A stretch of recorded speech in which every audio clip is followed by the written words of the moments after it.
The Celestial Empire, or Points and Pickings of Information about China and the Chinese, by George Mogridge. Chapter 28. Some of the Manners and Customs of the People.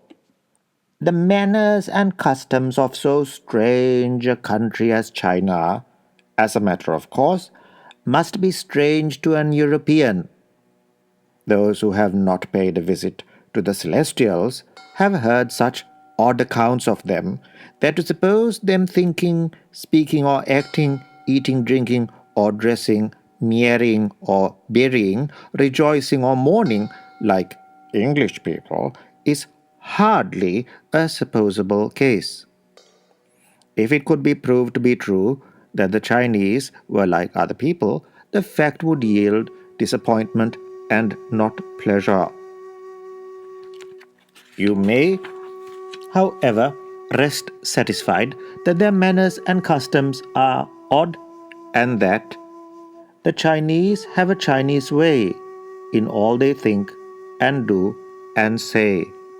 In China, a man may be said to purchase his wife, and young people are pledged to each other at a very early age.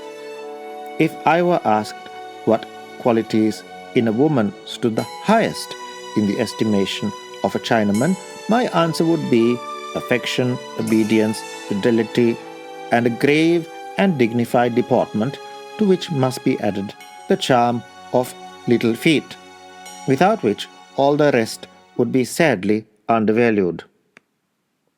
Among her accomplishments, skill in music, embroidery, and painting on silk must be numbered.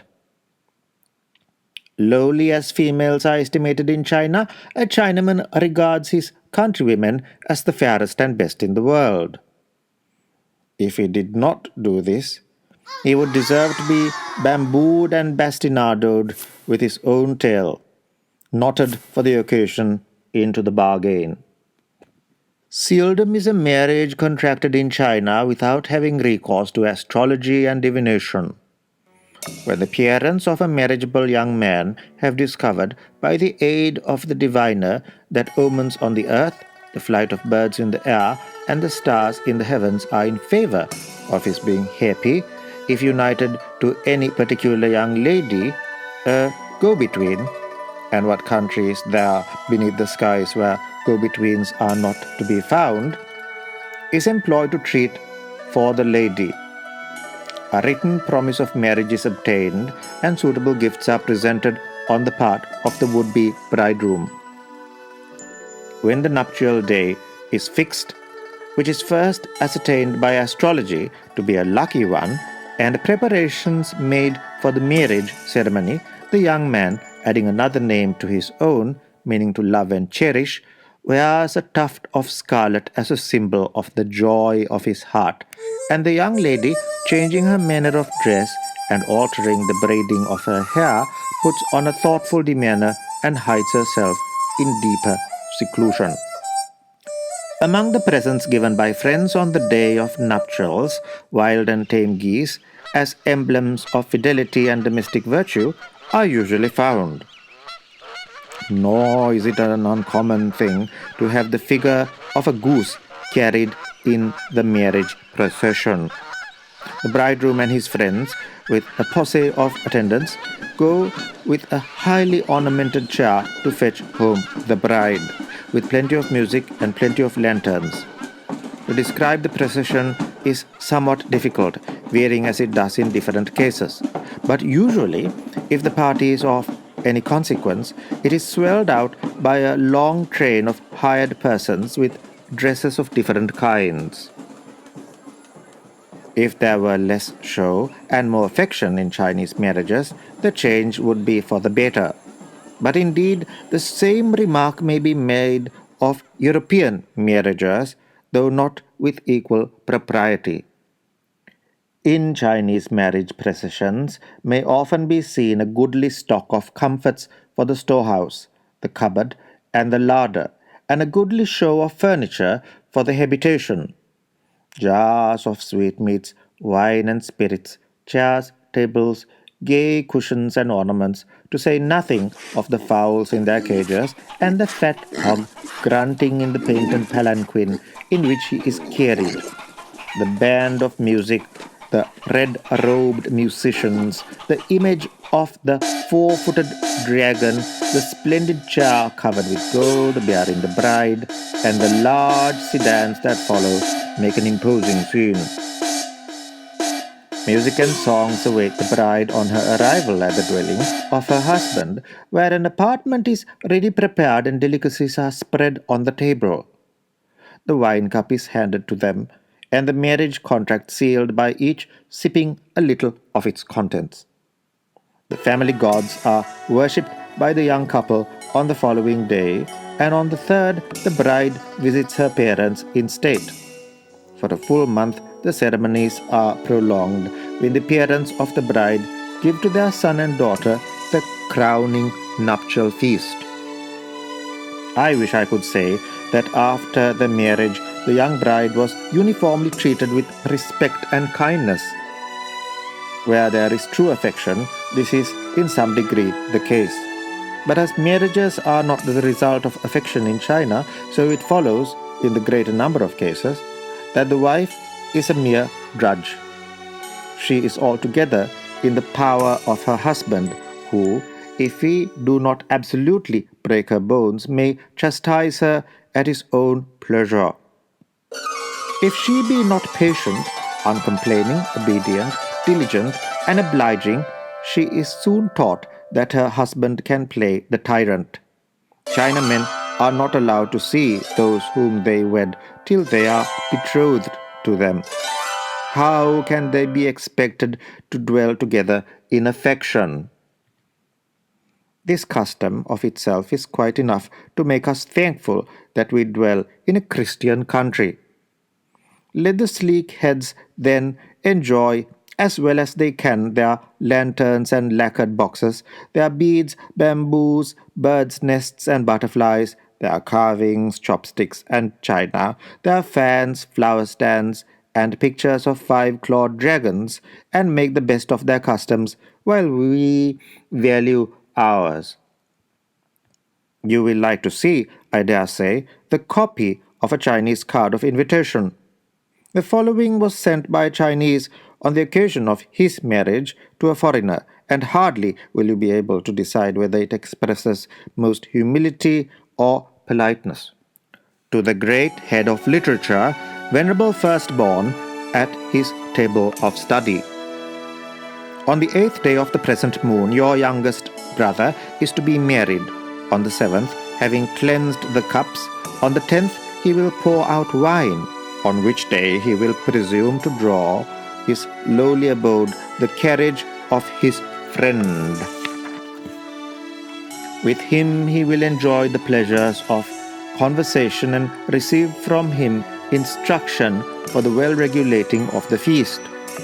To this he solicits the brilliant presence of his elder brother, and the elevation to which the influence of his glory will assist him to rise. Who can conceive? From Ho Kao, born in the evening, and who, bowing to the ground, sends this felicitous and soothing letter. On the 1st and 15th of every month, the 16 discourses of the Emperor Yonqing on the Emperor Kanghai's 16 sacred institutes are read to the whole empire. On these occasions, the soldiers and principal officers of the province attend. The following are the texts of these discourses. 1. Be strenuous in filial piety and fraternal respect, that you may thus duly perform the social duties. 2. Be firmly attached to your kindred and parentage, that your union and concord may be conspicuous. 3. Agree with your countrymen and neighbors, in order that disputes and litigation may be prevented. 4. Attend to your farms and mulberry trees, that you may have sufficient food and clothing. 5. Observe moderation and economy, that your property may not be wasted. 6. Extend your schools of instruction that learning may be duly cultivated. 7. Reject all false doctrines in order that you may duly honor true learning. 8. Declare the laws and their penalties for a warning to the foolish and ignorant. 9. Let humility and propriety of behavior be duly manifested for the preservation of good habits and laudable customs. 10. Attend each to your proper employments that the people may be fixed in their purposes. 11. Attend to the education of youth in order to guard them from doing evil. 12.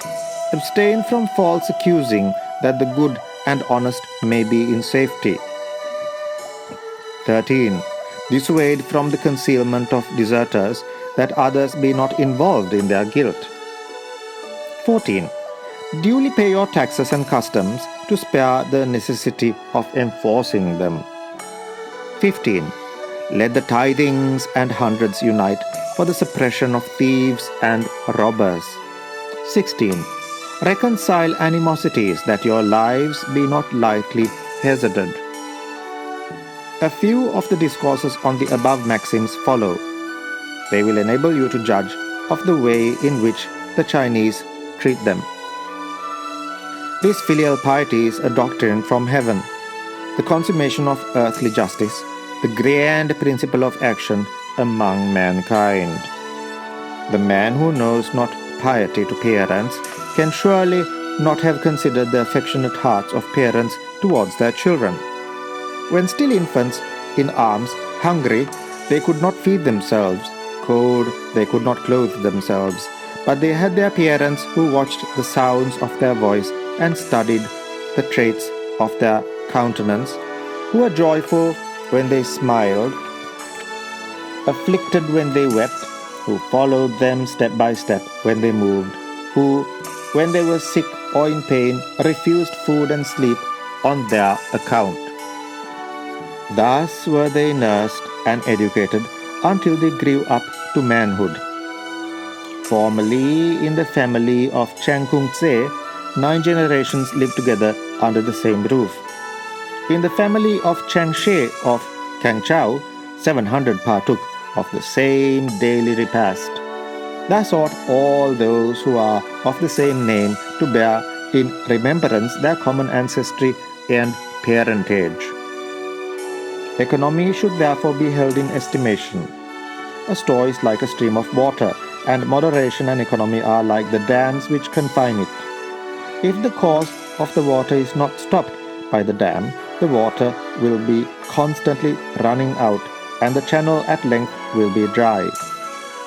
If the use of the store is not restricted by moderation and economy, it will be consumed without stint, and at length will be wholly exhausted. Wisdom should precede, and let us follow. He who pretends to profound learning without regarding first himself and his own duties, fame indeed he may acquire, but when he is examined, he will be found to possess no solidity. Nothing can exceed the veneration of the Chinese for the dead, especially for their deceased parents. It is, indeed, a question whether the living or the dead are treated with the greater respect. Monarchs, say the Chinese, should be as tender fathers over their subjects, and fathers should be as kings over their children, that young people may be led to show that reverence for their parents which they see their parents show to their progenitors. This filial piety is very observable throughout the whole empire, and has much influence in preserving the peace of families and in binding the people together. No pains are spared by a Chinaman to obtain during his lifetime costly and durable wood for his coffin. Cedar or some other wood-bearing wood is preferred. Many of the coffins of the Chinese are very elegant, being highly varnished and decorated inside and out. It is customary at a Chinese funeral for friends to present small sums for the garments of the dead as respectful contributions to the coffining. No sooner does the parent of a respectable family die than his children and grandchildren assemble, for the news is announced by a messenger, and a tablet is suspended from the doorpost inscribed with the name, age, and honors of the departed. Dressed in coarse white cloth, the mourning of China, their heads bandaged with the same, the disconsolate throng sit weeping on the ground round the corpse. The body, after being washed with water, which the eldest son has obtained from some neighboring lake, pond, or fountain, into which he has cast two small copper coins as the price of it, is placed richly dressed in a stately coffin which has quicklime strewed at the bottom of it, the name and titles of the deceased being conspicuously written on a tablet. The name inscribed on the record of death will perish in the dust, but the name written in the book of life will endure forever. When thrice 7 days are past, the funeral procession moves onwards to the burial ground, which is usually surrounded with a wall or with trees on the side of a hill. Here grow the pine and the cypress, adorning the garden of the grave. 20 or more slaves carry the coffin, while as many others bear over it a rich canopy. All these attendants, as well as the relations that follow, are clad in coarse white cloth, and sometimes the relations have straw wrapped around their feet, coarse cloths around their heads, and ropes round their waists, thereby greatly adding to the picturesque and mournful effect of the whole. The tombs of the rich are large and are decorated with figures of animals cut in stone, while some of those of the princes and mandarins have a marble table, vases, candlesticks, and perfuming pot, with rows of lions, camels, horses, tortoises, officers, and soldiers in attitudes expressing sorrow. No sooner has the mournful throng arrived at the resting place of the dead than an entertainment is prepared, for you must not suppose that a Chinaman can have a procession without a feast. He is a sensualist, and good cheer must mingle with his lamentations. Instances occur wherein the relatives of the deceased remain for weeks in a temporary hall at the place of sepulture to show their reverence for the dead by performing dirges with the children of the departed. In these rites, they are assisted by bonzes and other priests, and the drum and the bell and the cymbal mingle their sounds with the mournful song. Changes in these obsequies occasionally take place, and priests in red caps and gowns kneel and chant, and offer incense and burn painted and gilded paper, forming into various devices. We must not quarrel with the sons of Confucius in these matters, but rather respect them for their filial piety than censure them for the way in which they express it. On returning home from the funeral procession, the tablet inscribed with the name and titles of the deceased is duly placed in the Hall of Ancestors. This hall is a large room set apart in the house of every Chinaman of condition, dedicated to the remains of the owner's ancestors. It is fitted up in various ways, sometimes with a table or altar, with a silken canopy, vases, plates, incense statues, colored paper, and other things. In this hall, at certain times of the year, meet the several branches of the family, however numerous, to perform their reverential rites to the dead. During these meetings, all are considered as equal.